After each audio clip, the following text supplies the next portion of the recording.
ஸ்ரீபெரும்புதூர் அருகே சாம்சங் தொழிற்சாலை ஊழியர்கள் 20 அம்ச கோரிக்கைகளை வலியுறுத்தி போராடி வரும் நிலையில் ஊழியர்கள் திங்கட்கிழமை முதல் பணிக்கு வர வேண்டும் என அந்நிறுவனம் கெடு விதித்துள்ளது.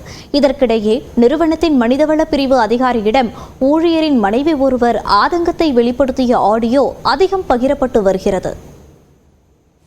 காஞ்சிபுரம் மாவட்டம் ஸ்ரீபெரும்புதூர் அடுத்த சுங்குவார் சத்திரம் பகுதியில் தென்கொரியாவைச் சேர்ந்த சாம்சங் நிறுவன தொழிற்சாலை உள்ளது.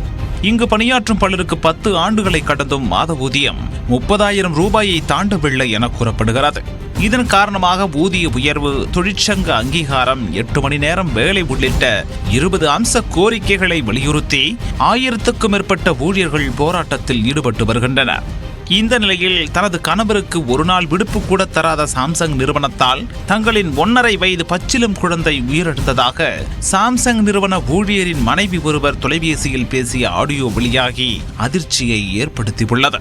அந்த நிறுவனத்தின் மனிதவள அதிகாரி ஒருவர் நவீன் என்ற பணியாளரின் மனைவியை தொலைபேசியில் அழைத்து ஏன் நவீன் பணிக்கு வரவில்லை என கேட்க அதற்கு பதிலளித்த பெண் தன் உள்ள குமுறல்களை ஆதங்கத்தோடு அந்த ஆடியோவில் பேசியுள்ளார். அவங்க அம்மா இறந்துட்டாங்க, அதுக்கும் லீவ் தரல. என் குழந்தை இறந்துச்சுங்க, 1.5 வயசுல என் குழந்தை இறந்துச்சு, அதுக்கும் லீவ் போடல. அவங்களுடைய ரெக்கார்டு எடுத்து பாருங்க, லீவ் எத்தனை நாள் போட்டிருக்காருன்னு பாருங்க. லாஸ்ட் டைம் வந்து லாஸ்ட் இயர் கை உடஞ்சிச்சுன்னு சொல்லிட்டு ஒரு 2 months சம்திங் லீவ் வாங்கிக்கிட்டாங்க இவங்க. அது மட்டும்தான் இவங்க 13 years லீவ் எடுத்தது. ஒரு வீட்ல ஒரு பிரச்சனை, ஒரு இஷ்யூ, ஒரு ப்ராப்ளம்னா கூட நீங்க லீவ் தர மாட்டீங்களா? எனது கணவர் போராட்டத்தில் இருப்பதை அறிந்து கொண்டு எதற்காக என்னை தொடர்பு கொள்கிறீர்கள் என்று அவர் கேட்பதும், அதனால் மனிதவள அதிகாரி திகைத்து போனதும் அதில் பதிவாகியுள்ளது. இதற்கிடையே போராட்டத்தில் ஈடுபடும் தொழிலாளர்கள் வரும் திங்கட்கிழமை முதல் பணிக்கு வர வேண்டும் எனவும், தவறும் பட்சத்தில் போராட்டத்தில் ஈடுபடுவோரின் அடையாள அட்டை முடக்கப்படும் எனவும் அந்த நிறுவனம் தெரிவித்துள்ளது. மேலும் நோட்டீஸ் அளிக்கப்பட்ட 4 நாட்களுக்குள் பணிக்கு திரும்பாதவர்களை 7வது நாள் முதல் பணி நீக்கம் செய்ய முடிவெடுத்துள்ளதாகவும், போராட்டம் நடத்திய நாள் முதல் 8 நாட்களுக்கு ஊதியம் பிடித்தம் செய்ய உத்தேசிக்கப்பட்டுள்ளதாகவும் தெரிவிக்கப்பட்டுள்ளது. வேலைக்கு செல்லும் தொழிலாளர்களை தடுத்து நிறுத்துவது குறித்து தெரிந்தால் அவர்கள் மீது சட்டப்படி நடவடிக்கை எடுக்கப்படும் எனவும் செய்தி அறிக்கை மூலம் சாம்சங் நிறுவனம் எச்சரித்துள்ளது. எனினும் தங்களது கோரிக்கைகள் குறித்து சுமூக உடன்பாடு எட்டப்படுவதற்கு முயற்சி மேற்கொள்ள வேண்டும் எனவும், பழிவாங்குதல் நடவடிக்கையை கைவிடுமாறும் வலியுறுத்தி மின்னஞ்சல் மூலம் தொழிலாளர்கள் கோரிக்கை விடுத்துள்ளனர். திருப்பதியில் லட்டு தயாரிக்க பயன்படுத்தும் நெய்யில் விலங்கு கொழுப்பு கலக்கப்பட்டிருப்பதாக முதலமைச்சர் சந்திரபாபு நாயுடு கூறியது உண்மைதான் என தேவஸ்தான அதிகாரி தெரிவித்துள்ளார். ஆனால் இதை திட்டவட்டமாக மறுத்துள்ள முன்னாள் முதலமைச்சர் ஜெகன்மோகன் ரெட்டி சந்திரபாபு கூறியது அப்பட்டமான பொய் என விளக்கமளித்துள்ளார். ஆந்திராவில் ஜெகன்மோகன் ரெட்டி தலைமையிலான ஒய்எஸ்ஆர் காங்கிரஸ் ஆட்சி காலத்தில் திருப்பதி ஏழுமலையான் கோயிலில் சாமிக்கு படைத்த நெய்வேத்தியம் மற்றும் லட்டு பிரசாதத்திற்கு பயன்படுத்தப்பட்ட நெய்யில் விலங்கு கொழுப்பு கலப்படம் செய்யப்பட்டதாக தெலுங்கு தேசம் கட்சி வெளியிட்ட ஆய்வறிக்கை நாடு முழுவதும் சலசலப்பை ஏற்படுத்தியுள்ளது. இந்நிலையில் திருமலையில் விளக்கமளித்த திருப்பதி தேவஸ்தான நிர்வாக அதிகாரி ஷியாமலா ராவ் முதலமைச்சர் சந்திரபாபு நாயுடு கூறியது உண்மைதான் என கூறினார். The rates quoted by the tenderers for whatever reasons is unviable. The rates are so low that everyone can say, not necessarily an expert, anyone will say that it is you cannot get ghee, pure cow ghee, which is offered to Swami at this rate. 320 rupees per kg. தமிழ்நாட்டைச் சேர்ந்த AR foods நிறுவனம் அனுப்பிய நெய்யின் மாதிரியை குஜராத்தில் உள்ள தேசிய பால்வள மேம்பாட்டு வாரிய ஆய்வகத்திற்கு அனுப்பி சோதனை செய்தபோது மிக மோசமாக இருந்தது தெரிய வந்ததாக அவர் கூறினார். The reports have come which are very shocking. The report says 2 things. One is that it is adulterated with vegetable fats, and another is it is adulterated with animal fats. So it is lard, which is a pig fat, then palm oil and beef tallow, then fish oil included, rapeseed, linseed and all these things. It's like a concoction of all this, and the results are abnormally bad, abnormally low. இதனால் AR foods நிறுவன தயாரிப்புகளை நிறுத்தியதுடன் அதற்கு அபராதம் விதித்து கருப்பு பட்டியலில் சேர்த்ததாக தெரிவித்த ஷியாமளா ராவ், திருப்பதியிலேயே ஆய்வகம் அமைக்கும் பணிகள் வரும் டிசம்பர் மாதம் முடிவடையும் என கூறினார். இந்நிலையில் திருப்பதி கோயில் பிரசாதத்தில் கலப்படம் என்ற குற்றச்சாட்டை முன்னாள் முதலமைச்சர் ஜெகன்மோகன் ரெட்டி திட்டவட்டமாக மறுத்துள்ளார்.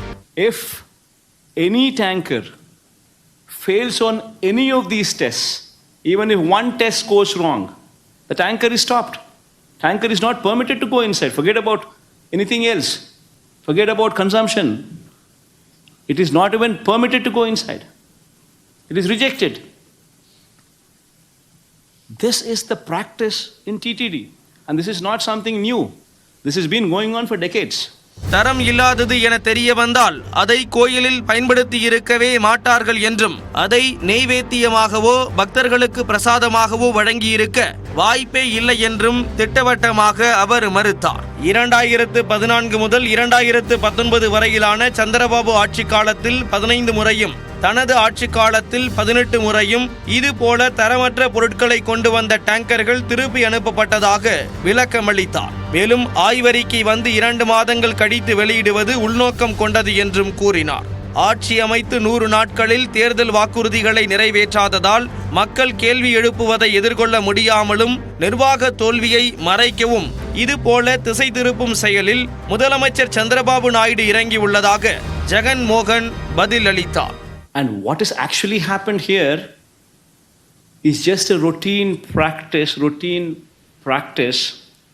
which has been twisted for political gains. Such derogatory remarks from a chief minister, intentionally misleading the facts.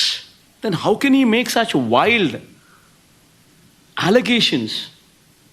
How can he speak of such lies just for political ends?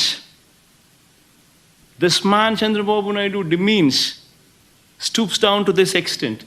தன்னாட்சி அமைப்பான திருப்பதி தேவஸ்தான ஒப்பந்த விவகாரங்களில் அரசு எப்போதும் தலையிடாது என்றும், அரசியலுக்காக முதலமைச்சர் சந்திரபாபு கடவுளை பயன்படுத்துகிறார் என்றும் முன்னாள் முதலமைச்சர் ஜெகன்மோகன் சாடியுள்ளார்.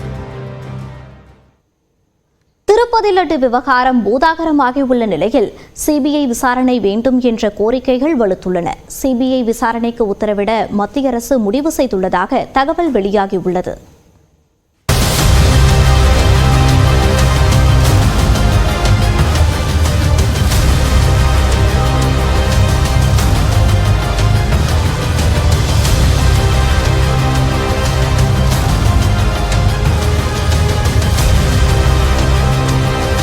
திருப்பதி ஏழுமலையான் கோவிலில் வழங்கப்படும் உலக புகழ்பெற்ற லட்டு தயார் செய்ய பன்றி மற்றும் மாட்டு கொழுப்பு கலந்த நெய் பயன்படுத்தப்பட்டதாக குற்றச்சாட்டு எழுந்த நிலையில் இந்த விவகாரம் தொடர்பாக இந்திய உணவு பாதுகாப்பு மற்றும் தர நிர்ணய ஆணையம் உள்ள தரவுகளை கேட்டுள்ளதாக மத்திய சுகாதாரத்துறை அமைச்சர் JP நட்டா தெரிவித்துள்ளார். तो जैसे ये खबर मुझे मिली, मैंने चंद्रबाबू नायडू जी से बात की, उनसे मैंने डिटेल उसकी ली है और मैंने उनको कहा है कि आप तुरंत एक जो आपके पास अवेलेबल रिपोर्ट है वो रिपोर्ट आप मुझे भेज दें. उस रिपोर्ट को मैं एग्जामिन भी करूंगा. Suitable action will be taken accordingly. जो भी कानून के दायरे में और जो भी हमारी नियमावली food safety standards authority of India के तहत आती है, उसके तहत हम इस पर कार्रवाई करेंगे. திருப்பதி லட்டுவில் கலப்படம் இருப்பதாக வெளியான தகவல் கவலை அளிப்பதாக தெரிவித்துள்ள மக்களவை எதிர்க்கட்சித் தலைவர் ராகுல் காந்தி, நாடு முழுவதும் மத வழிபாட்டு தலங்களின் புனிதம் காக்கப்பட வேண்டும் என தனது எக்ஸ் பதிவில் குறிப்பிட்டுள்ளார். இதனிடையே ஜெகன்மோகன் ரெட்டி ஆட்சியில் திருப்பதி தேவஸ்தானத்தில் இருந்த அனைவரும் கேள்விகளுக்கு பதிலளிக்க வேண்டும் என ஆந்திர துணை முதலமைச்சர் பவன் கல்யாண் தெரிவித்துள்ளார். இது தொடர்பான தனது எக்ஸ் பதிவில் சனாதன தர்ம பாதுகாப்பு அமைப்பு ஒன்றை நிறுவ வேண்டும் என்றும் அவர் வலியுறுத்தியுள்ளார்.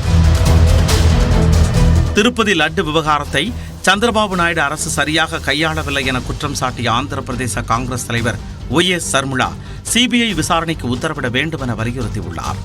Mr. Chandrababu Naidu presented a report that said a sample was taken on the day that he assumed power.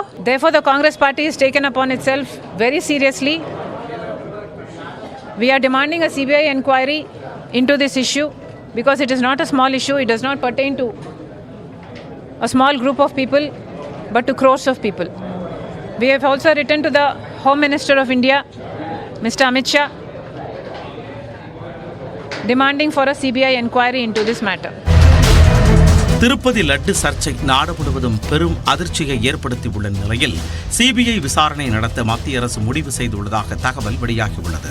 இது தொடர்பாக சிபிஐ விசாரணைக்கு அனுமதிக்குமாறு ஆந்திர முதலமைச்சர் சந்திரபாபுவுக்கு மத்திய உள்துறை இணையமைச்சர் பண்டி சஞ்சய் குமார் கடிதம் எழுதியிருப்பதாக கூறப்படுகிறது. இந்நிலையில் திருப்பதி லட்டு விவகாரத்தில் உண்மையை வெளிக்கொண்டு வர நீதிபதி தலைமையில் விசாரணை குழு அமைக்க வலியுறுத்தி ஒய்எஸ்ஆர் காங்கிரஸ் முன்னாள் எம்பியும் திருப்பதி தேவஸ்தான தலைவராக இருந்தவருமான ஒய்வி சுப்பாரெட்டி ஆந்திர உயர்நீதிமன்றத்தில் மனு தாக்கல் செய்துள்ளார். இந்த மனு வரும் புதன்கிழமை விசாரணைக்கு வரும் என தெரிவிக்கப்பட்டுள்ளது.